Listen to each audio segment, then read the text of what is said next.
August 12, 1944. The road south of Mortain was supposed to be clear. It wasn't. Staff Sergeant William "Dutch" Kessler, commander of a Sherman M4A3 nicknamed Iron Rose, sat in the turret with his hatch open, scanning the bocage through field glasses. The hedgerows were dense, old, and silent. Too silent. The kind of silence that made his jaw tighten. He'd been in Normandy long enough to know the difference between empty countryside and something watching. Behind him, strung out in a loose column along the narrow farm road, were the scattered remnants of 3 units that had no business being together, elements of the 743rd Tank Battalion, a platoon of armored infantry from the 30th Division, and a company of engineers who'd lost their trucks in a Luftwaffe straf 2 days prior. They weren't a task force. They were survivors, cobbled together after the chaos of Operation Lüttich. Hitler's desperate counterattack toward Avranches had shattered the front into 1,000 small battles. The official orders were simple: regroup at Le Bourg-Saint-Léonard, link up with the main body, and await further instruction. It was a standard withdrawal, a tidying up after the Germans had been repulsed. But Kessler had been a tank commander since North Africa. He knew the difference between a withdrawal and a retreat. And he knew the signs of a trap. The column had been moving for 6 hours. They should have reached the regroup point by mid-afternoon. Instead, they were still threading through hedgerows, funneled by terrain that gave them no room to maneuver, no line of sight beyond 50 meters. The radios crackled with static and half-broken transmissions. Contact with Battalion HQ had been intermittent since dawn. Now it was gone entirely. Kessler didn't need a radio to know what that meant. Somewhere ahead, or behind, or both, German armor was moving. The column commander was Captain Raymond Foltz, a young officer from the infantry who'd taken charge by virtue of being the highest-ranking man present. He rode in a half-track near the center of the column. He was competent, maybe even brave, but he wasn't a tanker. He didn't read terrain the way Kessler did. He didn't feel the rhythm of an enemy closing in. When Kessler's driver, Corporal Ennis, called up through the intercom, "Sarge, we slowing down." Kessler realized the column had stopped. Not halted, stopped. There was a difference. He keyed his throat mic. "Iron Rose to Foltz, what's the hold?" The reply came through thin and crackling. "Lead tank reports obstacle. Checking it now." Kessler scanned the hedgerows again. Nothing. But the birds had stopped singing. "Ennis," he said quietly. "Button us up. Loader, he ready. Gunner, traverse left. Slow." The turret whined softly as it swung. Outside, men were dismounting from the half-tracks, stretching their legs, lighting cigarettes. They thought this was just another delay in a war full of delays. Kessler thought otherwise. The hedgerow to his left, maybe 60 meters out, was too straight. The shadows under it were too deep. And there, just visible through the binoculars, was a thin line that didn't belong. Not vegetation, canvas, camouflage netting. He keyed the radio again. "Foltz, we need to move. Now." The response crackled back. "Negative, Iron Rose. Obstacles being cleared. 5 minutes." Kessler's voice tightened. "We don't have 5 minutes." There was static. Then, "Explain." Kessler opened his mouth to reply. The lead Sherman, Gypsy Queen, exploded. The 75mm round struck low, punching through the bow plate and detonating the ammunition stowage. The turret flipped end over end, tumbling into the ditch. Smoke poured from the hull. No one got out. Then the world became noise. A second German gun opened up from the right flank, another concealed position, maybe a Panzer IV or a Stuggy III. The shell skipped off the road and took the front wheel off a half-track. Men scattered. A third gun fired from somewhere behind the column, the crack of the shot echoing off the hedgerows before the shell hit. They were bracketed. Front, rear, both flanks. It was a textbook ambush. Kessler was already moving. "Ennis, reverse. Gunner, target left. Camouflage netting, base of the hedgerow. Fire when ready." The Sherman's 76mm gun roared. The HE shell tore through the netting and into the concealed position. Kessler didn't wait to see the result. "Load AP. Traverse right." "Move, move." Around him, the column was disintegrating. The half-tracks were trying to turn around in a road barely wide enough for one vehicle. The engineers were diving into ditches. Another Sherman, Hellcat, fired blindly into the hedgerows trying to suppress something it couldn't see. The radio was chaos. Voices overlapping, shouting grid coordinates that meant nothing, calling for artillery that wasn't coming. Kessler heard Foltz's voice cut through. "All units, fall back. Reform at Checkpoint Delta." But there was no Checkpoint Delta. Not anymore. The road behind them was blocked by a burning half-track, and Kessler could hear the unmistakable growl of diesel engines moving through the fields. German armor. Closing the back door. The ambush had been well planned. Probably a Kampfgruppe from one of the panzer divisions still trying to hold the Falaise salient closed. Men who knew they were encircled themselves but were determined to take as many Americans with them as they could. They'd let the column advance deep into the kill zone, then collapsed both ends simultaneously.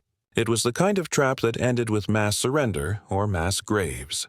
Kessler keyed the radio to the tank frequency bypassing Foltz.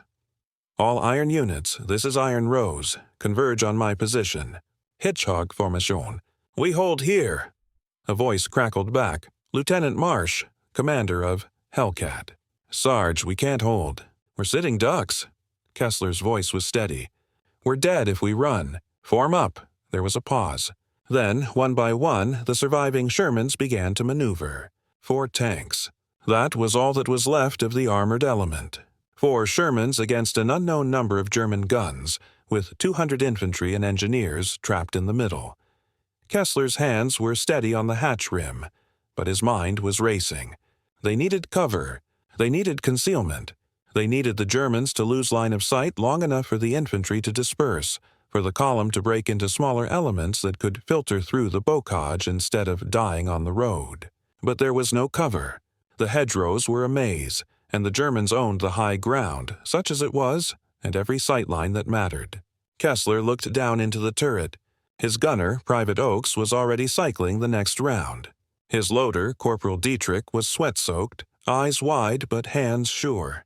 Good men, men who trusted him. He thought about the smoke rounds. Every Sherman carried a mix of ammunition, armor-piercing, high-explosive, and white phosphorus. The WP rounds were for marking targets, for obscuring strong points, for controlled, deliberate screening. Doctrine was clear. Smoke was a support asset, coordinated through company or battalion level. You didn't just start throwing smoke without orders. You didn't waste it. You didn't improvise. But doctrine assumed you had radios. It assumed you had support. It assumed someone, somewhere, had a plan. Kessler had none of those things. What he had was an idea. A stupid, desperate, unauthorized idea. And if it didn't work, everyone here would die. He dropped into the turret and grabbed Dietrich by the shoulder. "How many WP rounds we carrying?" Dietrich blinked. 8, Sarge. Why?" Kessler's voice was firm. "Load 1. Then tell me how many the other tanks have." Dietrich hesitated. "Sarge, we don't have clearance to—" Kessler cut him off. "Do it." While Dietrich scrambled, Kessler keyed the command frequency. "Foltz, this is Kessler. I need you to trust me." The reply was clipped, stressed. "Kessler, we're trying to coordinate a—" Kessler interrupted. "There's no time. I can get us out. But I need you to hold the infantry in place for 90 seconds. No movement. Can you do that?" There was a pause. Gunfire rattled in the background. Then, "What are you planning?" Kessler took a breath. "Something that'll get me court-martialed if it doesn't work." Another pause. 90 seconds, Foltz said. Kessler switched frequencies. "All iron units, listen close. I'm going to lay smoke, not on the enemy. On us. Full saturation, 360 coverage. When I give the word, every tank fires every WP round you've got. Stagger your targets. I want a cloud, not a line. Gunners, max elevation, drop them close. We're gonna disappear." Marsh's voice came back uncertain. "Sarge, that's not procedure." Kessler's reply was quiet. "I know," Marsh pressed. "We'll be blind." Kessler didn't hesitate. "So will they. And that's the point." There was a long silence. Then, one by one, the other tank commanders acknowledged. Kessler took a breath.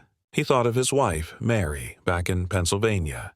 He thought of the letter he'd written her 3 days ago, still tucked in his jacket. He thought of the men outside, crouched in ditches, waiting for someone to tell them they weren't going to die here. He keyed the mic. Iron Rose to all units. Fire. The first white phosphorus shell arced out of Iron Rose's barrel, tumbling through the humid August air before detonating 30 meters to the northwest. The burst was immediate and violent, a bloom of white smoke that spread like a living thing, thick and choking. Then the others fired.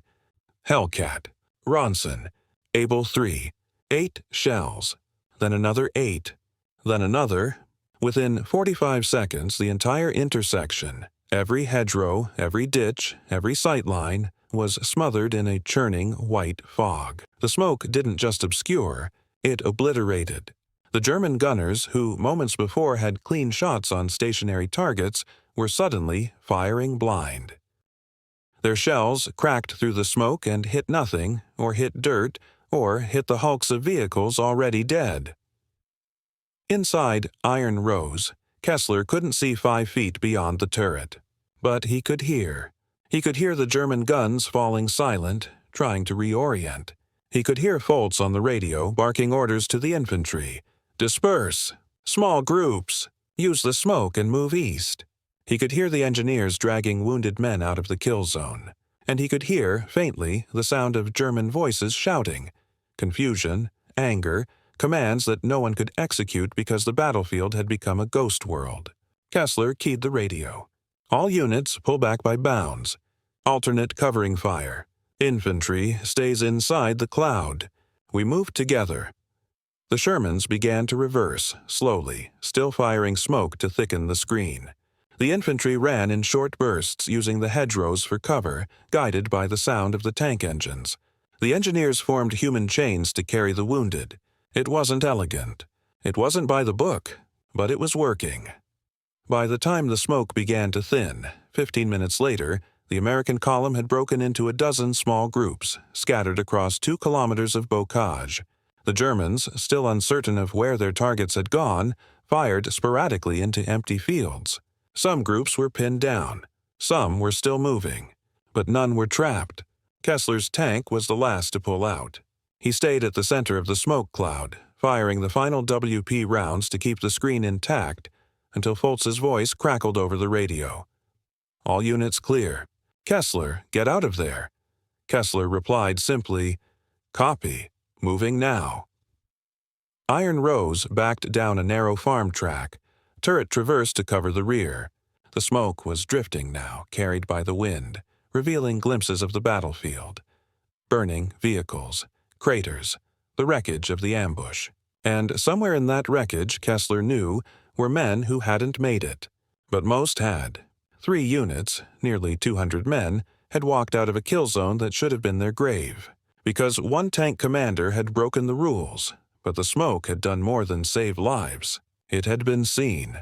By the Germans pulling back, by the Allied reconnaissance planes overhead, and by a major at division headquarters who was about to ask a very serious question. Who authorized that? The smoke was still drifting over the hedgerows when Kessler finally allowed himself to breathe. Iron Rose idled in a shallow depression between 2 apple orchards, hull down and hidden from the road. The engine ticked and groaned, cooling from the strain of the withdrawal. Inside the turret, the air was thick with cordite and sweat. Dietrich was reloading the ammo racks. Oakes was wiping grime off the gun sight. Ennis, the driver, sat motionless in his seat, hands still gripping the levers. None of them spoke. Kessler climbed out of the turret and dropped to the ground. His legs were stiff. His hands trembled just slightly, just enough that he shoved them into his pockets. He walked a few paces away from the tank, away from the crew, and lit a cigarette. The landscape around him was quiet again. Not the predatory quiet of the ambush, but the exhausted quiet that came after violence. Birds were beginning to return to the trees. Somewhere in the distance he could hear the low rumble of artillery. American guns, finally, pounding the German positions they should have been pounding 2 hours ago. Behind him, the remnants of the column were regrouping. Half-tracks limped into the orchard, their crews hollow-eyed and filthy. The infantry came in clusters, some helping wounded, some just walking in silence. The engineers had set up a casualty collection point near a stone barn. Kessler could see the medics working, their hands red. He counted the men. Rough estimate. Maybe 170. Maybe less. Out of 230. Not a victory, but not a massacre. He took a long drag on the cigarette and tried not to think about the ones who hadn't made it out. Captain Foltz found him 10 minutes later. The young officer looked like he'd aged a decade in the past 2 hours. His uniform was torn at the shoulder. There was a smear of blood on his collar. Not his own, Kessler guessed. He walked with the stiff, deliberate gait of someone holding himself together by willpower alone. "Kessler," he said. Kessler straightened slightly. "Sir." Foltz stopped a few feet away, studying the older man. Then, quietly, "That was the damnedest thing I've ever seen." Kessler didn't reply. Foltz continued, his voice carrying a weight of gratitude and disbelief. "You saved their lives. You know that, right? We'd be dead or POWs if you hadn't—" He stopped, searching for the word. "If you hadn't done what you did." Kessler exhaled smoke. "We got lucky." Foltz shook his head firmly. "Luck had nothing to do with it." He glanced back at the column, then lowered his voice. "I'm going to put you in for a commendation. Silver Star, maybe bronze with V. What you did out there, no." The word came flat and final. Foltz blinked. "Excuse me?" Kessler met his eyes. Don't put me in for anything." The captain's confusion was evident. "Sergeant, you—" Kessler cut him off. "I broke protocol. I used WP without clearance, without coordination, without orders. I made a tactical decision that could have gotten everyone killed if the wind had shifted or if the Germans had called Artie on the smoke. I got lucky. That's all." Foltz stared at him for a long moment. "You're serious?" Kessler's voice didn't waver. "I'm serious." For a moment, the captain looked like he was going to argue. His mouth opened, then closed. Then he sighed and rubbed his face with both hands. "Fine, no commendation. But for the record, you made the right call." Kessler took another drag. "Maybe."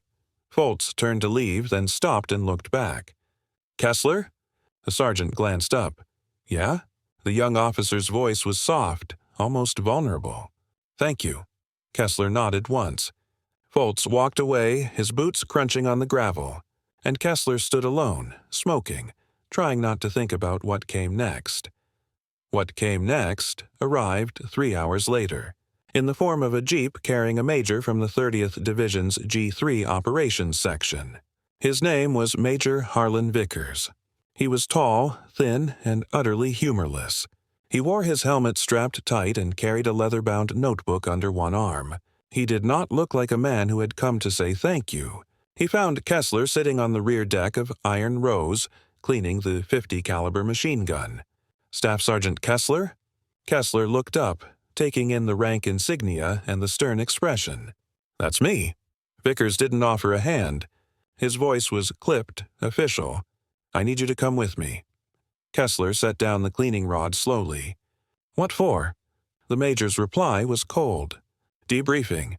Kessler felt something tighten in his chest. "We already gave our after-action to Captain Foltz." Vickers' eyes were hard.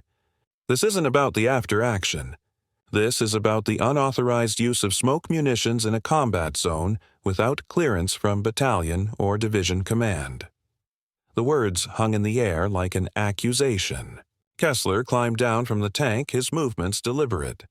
"Am I under arrest?" Vickers's response was measured. "Not yet, but that depends on what you tell me." They drove in silence. The jeep bounced along rutted farm roads, past columns of reinforcements moving up, past supply trucks and ambulances and all the machinery of an army that was, officially, winning. Kessler sat in the back, hands on his knees, watching the countryside roll by. He didn't ask where they were going. He already knew. Division headquarters had been set up in a requisitioned chateau near Barrington, a sprawling manor house with high walls and formal gardens that were now cratered and trampled by tank treads. The command post itself was in the wine cellar, surrounded by sandbags and camouflage netting. Radios crackled. Staff officers moved with the brisk efficiency of men who hadn't been shot at in weeks. Vickers led Kessler down a narrow hallway and into a small room that smelled of mildew and old stone. A single table, 2 chairs, a hanging bulb. It looked like an interrogation room. Because it was. "Sit," Vickers said. Kessler sat. Vickers opened his notebook with deliberate precision, clicked his pen, and began.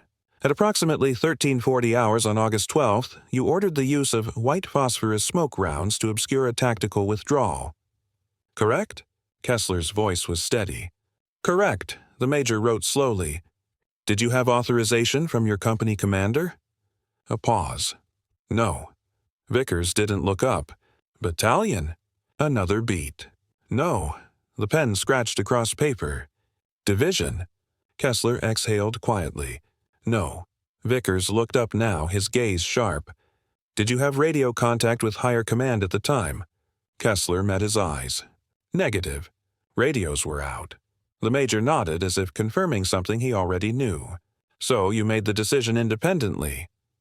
It wasn't a question. Yes. Vickers set down his pen and leaned back slightly. Staff Sergeant, do you understand that the unauthorized use of smoke munitions in a combat zone is a violation of standing operational orders? That smoke is a controlled asset, allocated at battalion level or higher, specifically to prevent confusion and fratricide. Kessler's jaw tightened, but his voice remained calm. I understand. Vickers' eyes narrowed. Then why did you do it? The question hung between them. Kessler held the major's gaze. Because we were going to die if I didn't. Vickers didn't blink. That's not your call to make. Kessler leaned forward slightly. It was the only call I had. The major's voice hardened. You're a tank commander, Sergeant. Not a company commander. Not a strategic planner. Your job is to follow orders, not invent tactics on the fly. Kessler's hands remained flat on the table, but there was steel in his voice now. My job is to bring my men home alive. I did that. Vickers' reply came quick. You endangered your men. You created a smoke screen so thick that your own forces couldn't see. You risked friendly fire. You could have disoriented the infantry, caused a panic, turned an organized withdrawal into a rout. You got lucky, Sergeant. That's not the same as being right. Kessler's voice dropped lower. Maybe not. But those men are alive. Vickers closed his notebook with a sharp snap. How many tanks did you lose in the withdrawal? Kessler's throat tightened. 1, Gypsy Queen, knocked out before we laid smoke. The major's next question was quieter. And how many men? Kessler hesitated, the number heavy on his tongue. 63. Last count. Vickers let the number sit in the air between them. 63. He tapped his pen against the notebook. Out of how many? Kessler's voice was barely above a whisper. 230. The major nodded slowly. So, 73% survival rate. He paused, and something shifted in his expression. Not warmth, but a kind of grim calculation. Do you know what the survival rate is for units caught in a deliberate ambush without armored support? Kessler said nothing. Vickers answered his own question. Less than 40%. Usually much less. He stood and walked to the door. For a moment, Kessler thought the debriefing was over. Then Vickers turned back and his face was conflicted, caught between duty and pragmatism. You broke the rules, Sergeant. And because you did, 170 men are still breathing. That puts me in a difficult position. Kessler waited. Vickers continued, his voice quieter now. Officially, I should reprimand you. Maybe even recommend a court-martial for insubordination and reckless endangerment. He paused, and the silence stretched. Unofficially, I should probably shake your hand. Kessler didn't move. Vickers sighed, and for the first time he looked tired. This war is full of men who follow orders and die for it. It's also full of men who break orders and get everyone killed. You're neither. You're something else. And I don't know what to do with you. He opened the door fully. Go back to your unit, Sergeant. And don't ever do that again. Kessler stood slowly. Yes, sir. He walked toward the door, relief beginning to seep through the tension in his shoulders. He was almost through when Vickers spoke again. Kessler? The sergeant stopped and turned. Vickers hesitated, choosing his words carefully. "What you did out there, the smoke trick," he paused. "We're writing it up. Not as a commendation, as a tactical study. For the armor school. If it works, other commanders need to know." Kessler felt something cold settle in his gut. And if it doesn't work? Vickers' expression was unreadable. Then at least they'll know what not to do. He straightened slightly, returning to the formal officer. "You're dismissed." Kessler walked out of the chateau into the fading light of late afternoon. The world felt strange. Too bright. Too normal. He thought about the men still at the casualty collection point. He thought about the crew of Gypsy Queen who'd never had a chance to button up. He thought about the 63 names he'd have to read in the casualty reports. And he thought about the 170 who wouldn't be names. Who'd go home? Who'd see their families again? Because he'd broken the rules. He lit another cigarette and walked back toward the motor pool. Behind him, inside that cellar office, Major Vickers sat down at his desk and began to write. He wrote about terrain analysis, about wind direction and smoke density, about the proper employment of white phosphorus in tactical withdrawal scenarios. He wrote it all down, clean and clinical, as if courage could be reduced to a formula, as if desperation could be taught in a classroom, as if one man's impossible gamble could become doctrine. And 2 weeks later, on a different road, in a different battle, another tank commander would read those words. He would read about the smoke, about the saturation coverage, about the escape from encirclement. He would read it and think, "I can do that." But he wouldn't understand the cost. He wouldn't understand the terrain. He wouldn't understand the difference between reading about a decision and making one. And that misunderstanding would kill 37 men in less than 4 minutes. But Kessler didn't know that yet. On this August evening, walking back to his tank with smoke still clinging to his uniform, he only knew one thing. He had saved his men. And whether that made him a hero or a criminal would depend entirely on what happened next.